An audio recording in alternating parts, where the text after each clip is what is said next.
Praise the Lord.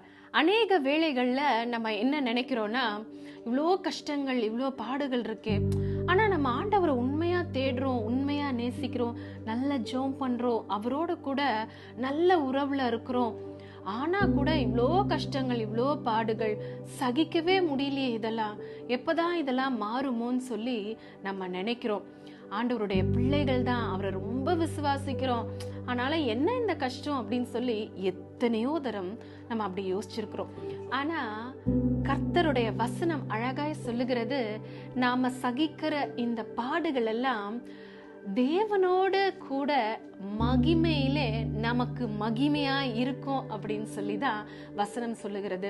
ஒருவேளை இங்க நீங்க நிறைய கஷ்டங்கள், பாடுகள், வேதனைகள், என்னதான் நம்ம ஆண்டவரோடு கூட இருந்தாலும் இவ்வளோ கஷ்டங்களை அனுபவிக்கிறோம்னு சொல்லி நீங்க நினைச்சாலும் கர்த்தர் உங்களை அழகாய் தேற்றுகிறார். அது எல்லாமே அவர் எப்படி மகிமைப்படுகிறாரோ அதை போலவே அவருடைய மகிமையை கர்த்தர் நமக்கு கொடுக்கிறார்.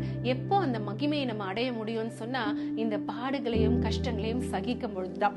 அதை தான் நம்ம ரோமருக்கு எழுதின நிருபத்துல 8ஆம் அதிகாரம் 17ஆம் வசனத்துல வாசிக்கிறோம். நாம் பிள்ளைகளானால் சுதந்திரருமாமே, தேவனுடைய சுதந்திரரும் கிறிஸ்துவுக்கு உடன் சுதந்திரருமாமே. கிறிஸ்துவுடனே கூட நாம் மகிமைப்படும்படிக்கு அவருடனே கூட பாடுபட்டால் அப்படியாகும். பாத்தீங்களா, வசனத்துல எவ்வளவு அழகாய் சொல்லியிருக்கு. நமக்கு கர்த்தர் சுதந்திரத்தை கொடுத்திருக்கிறார். அது மட்டுமல்ல, நாம் சகிக்கிற இந்த பாடுகள் எல்லாம் அவரோட கூட அந்த மகிமையை நாம் பெரும்படிக்குதான். அதனால உங்களுடைய பாடுகள், கஷ்டங்களை குறித்து கவலைப்படாதீங்க. நிச்சயமாகவே அவருடைய மகிமையை கர்த்தர் உங்களுக்காக தருவார். God bless you all.